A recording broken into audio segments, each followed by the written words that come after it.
ಸ್ವಲ್ಪ ಜನ ನಾನು ಮಾಡಿರೋ ವಿಡಿಯೋಸ್ ಬಗ್ಗೆ ಹೇಳ್ತಾ ಇದಾರೆ, ಇನ್ನೊಂದ್ ಸ್ವಲ್ಪ ಜನ ನನಗೆ ಮೆಸೇಜ್ ನ ಮಾಡ್ಬಿಟ್ಟು ನೀನ್ ಆ ಪೊಲಿಟಿಷಿಯನ್ಸ್ ಬಗ್ಗೆ ಹಿಂಗ್ ಮಾತಾಡದೆ, ಈ ಪೊಲಿಟಿಷಿಯನ್ಸ್ ಬಗ್ಗೆ ಹಿಂಗ್ ಮಾತಾಡಿದ್ಯಾ, ನೀನು ಪೊಲಿಟಿಷಿಯನ್ಸ್ ಬಗ್ಗೆ ಆತರ ಮಾತಾಡಿರೋದಕ್ಕೆ ಸಾರಿನ ಕೇಳಲೇಬೇಕು ಅಂತ ಹೇಳ್ತಾ ಇದಾರೆ. ಫಸ್ಟ್ ಆಫ್ ಆಲ್ ನಾನು ಇಲ್ಲಿ ಮಾತಾಡ್ತಿರೋದು ಪೊಲಿಟಿಷಿಯನ್ಸ್ ಗಳ ಬಗ್ಗೆ, ಯಾವ್ದೋ ದೇವಸ್ಥಾನದ ಪೂಜಾರಿನೋ ಅಥವಾ ಯಾವ್ದೋ ಮಠದ ಗುರುಗಳ ಬಗ್ಗೆ ನಾನು ಇಲ್ಲಿ ಕ್ರಿಟಿಸಿಸಮ್ ಮಾಡ್ತಾ ಇಲ್ಲ. ಪೊಲಿಟಿಕ್ಸ್ ಅಂತ ಬಂದ್ರೆ ಕ್ರಿಟಿಸೈಸ್ ಇದ್ದೇ ಇರುತ್ತೆ. ನೀವುಗಳು ಪೊಲಿಟಿಷಿಯನ್ಸ್ ಗಳನ್ನ ನಮ್ ದೇವ್ರು ನಮ್ ಗುರುಗಳು ಅಂತ ಆತರ ನೋಡೋದ್ರಿಂದ ನಾವೇನಾದ್ರು ಒಂದ್ ವರ್ಡ್ ಹೇಳಿದಾಗ ನಿಮ್ಗಳಿಗೆ ಹರ್ಟ್ ಆಗೇ ಆಗುತ್ತದೆ. ಇನ್ನೊಂದ್ಸಲಿ ಹೇಳ್ತಾ ಇದೀನಿ, ಯಾರೆಲ್ಲ ಪೊಲಿಟಿಷಿಯನ್ಸ್ ಗಳ ತರ ನೋಡ್ತಾ ಇಲ್ಲ ಅವ್ರಿಗೆ ಮಾತ್ರ ಈ ಸಾರಿ ಅನ್ವಯ ಆಗುತ್ತೆ. ಯಾರೆಲ್ಲ ಪೊಲಿಟಿಷಿಯನ್ಸ್ ಗಳ ತರನೇ ನೋಡ್ತಾ ಇದ್ದೀರಾ ಅವರೆಲ್ಲ ಇದ್ರ ಬಗ್ಗೆ ತಲೆ ಕೆಡ್ಸ್ಕೊಳ್ಳೋದೇ ಬೇಕಾಗಿಲ್ಲ. ನಾನು ಈ ತರ ಮಾತಾಡೋದ್ರಿಂದ ಕೆಲವೊಬ್ಬರಿಗೆ ಹರ್ಟ್ ಆಗುತ್ತಲ್ವಾ, ನಾನ್ ಯಾಕೆ ಈ ತರ ಮಾತಾಡ್ತೀನಿ ಅಂತ ಹೇಳಕ್ಕೆ ಅದ್ರ ಹಿಂದ್ಗಡೆ ಒಂದು ರೀಸನ್ ಕೂಡ ಇದೆ. 21 ಜನ ಸ್ಟೂಡೆಂಟ್ಸ್ ಇಂದು ಡೆತ್ ಆಗಿತ್ತಲ್ಲ ನಮ್ದು ಕಿತ್ತೋಗಿರೋ ಎಜುಕೇಶನ್ ಸಿಸ್ಟಮ್ ಇಂದ, ಅದರಿಂದ ನಂಗೆ ಹರ್ಟ್ ಆಗಿತ್ತು. ನಾನು ಹಾರ್ಡ್ ಆಗಿ ಮಾತಾಡ್ತಿದ್ದೆ ಅದ್ರ ಬಗ್ಗೆ. 1.5 ತಿಂಗಳು ಸಿಜೆಪಿ ಅವ್ರ ಕಡೆಯಿಂದ ಬಿಗ್ಗೆಸ್ಟ್ ಲೆವೆಲ್ ಅಲ್ಲಿ ಪ್ರೊಟೆಸ್ಟ್ ನಡೀತಿದ್ರು ಗೌರ್ಮೆಂಟ್ ಕಡೆಯಿಂದ ಒಂದೇ ಒಂದು ಮೆಸೇಜ್ ಆಗ್ಲಿ, ಒಂದೇ ಒಂದು ರಿಪ್ಲೈ ಆಗ್ಲಿ ಏನು ಬರ್ಲಿಲ್ಲ. ಧರ್ಮೇಂದ್ರ ಪ್ರಧಾನ್ ಎಜುಕೇಶನ್ ಮಿನಿಸ್ಟರ್ ಬರ್ಡೇಗೆ ಟ್ವಿಟ್ ನ ಮಾಡಿ ಹ್ಯಾಪಿ ಬರ್ಡೇ ಹೇಳ್ತಿದ್ರು, ಫಾರಿನ್ ಟ್ರಿಪ್ ಗಳನ್ನ ಹೊಡಿತಿದ್ರು. ಆದ್ರೆ 21 ಜನ ಸ್ಟೂಡೆಂಟ್ಸ್ ಏನ್ ಸತ್ತಿದ್ರು ಅವ್ರ ಬಗ್ಗೆ ಎಲ್ಲೂ ಮಾತಾಡ್ಲಿಲ್ಲ. ಮಣಿಪುರಲ್ಲಿ ಇಬ್ರು ಹುಡುಗಿರನ್ನ ಬೆತ್ತಲೆ ಮಾಡಿ ರೋಡಲ್ಲಿ ಮೆರವಣಿಗೆ ಮಾಡಿದ್ರು, ಇಡೀ ಮಣಿಪುರ ಹತ್ಕೊಂಡು ಉರಿತಿದ್ರು.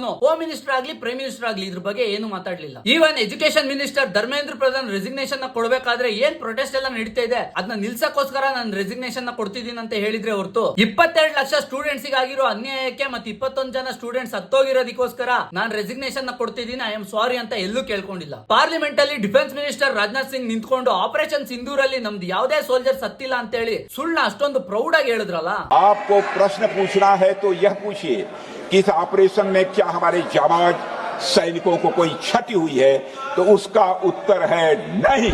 ಆದ್ರೆ ಇಲ್ಲಿ 6 ಜನ ಸೋಲ್ಜರ್ಸ್ ಆಪರೇಷನ್ ಸಿಂಧೂರಿಂದ ಸತ್ತೋದ್ರಲ್ವಾ, ಇಲ್ಲಿ ರಾಜನಾಥ್ ಸಿಂಗ್ ಅವರು ಅವ್ರ ಫ್ಯಾಮಿಲಿಗಳಿಗೆ ಯಾಕೆ ಸಾರಿನ ಕೇಳಲಿಲ್ಲ? ಯಾರಿಲ್ಲಿ ಆಕ್ಚುಲ್ ಆಗಿ ಸಾರಿನ ಕೇಳಬೇಕು, ಅವ್ರಗಳ ಕೈಯಲ್ಲಿ ಸಾರಿನ ಕೇಳ್ಸಕ್ ನಿಮ್ಗಳ ಕೈಯಲ್ಲಂತೂ ಆಗಲ್ಲ. ಯಾರಾದ್ರೂ ಧ್ವನಿನ ಎತ್ತುತ್ತಿದ್ರೆ ಅವ್ನ ಬಾಯಿನ ಮುಚ್ಚಕ್ಕೋಸ್ಕರ ನೀವುಗಳ ಅವನ ಮೇಲೆ ಪ್ರೆಷರ್ ನ ಹಾಕ್ಬಿಟ್ಟು ಸಾರಿ ಹೇಳು ಹೇಳು ಹೇಳು ಅಂತ ಹೇಳ್ಬಿಟ್ಟು ಹೇಳಿಸ್ಬಿಡ್ತೀರಾ ಅಷ್ಟೇ. USA ಮೋಸ್ಟ್ ಪವರ್ಫುಲ್ ಲೀಡರ್, ಬೇರೆ ದೇಶದ ಲೀಡರ್ಸ್ ಎಲ್ಲ ಹೋಗ್ಬಿಟ್ಟು ಅವ್ನ ಮುಂದೆ ತಲೆನ ಬಾಗ್ತಾರಲ್ಲ, ಹೌದು ಅದೇ ಲೀಡರ್ ಗೆ ಆ ದೇಶದ ಪ್ರಜೆಗಳು ಮತ್ತೆ ಆಕ್ಟರ್ಸ್ ಗಳು ಯಾವ ತರ ಬೈತಾರಂತ ಕೇಳಿಸ್ಕೊ ಬನ್ನಿ. I'm going to say one thing. Fuck Trump. He's a punk. He's a dog.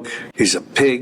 He's a con, a bullshit artist, a mutt. He's an idiot. He's a national disaster. He's an embarrassment to this country. I'd like to punch him in the face. But the guy is a convicted felon or convicted rapist. He's a pedophile.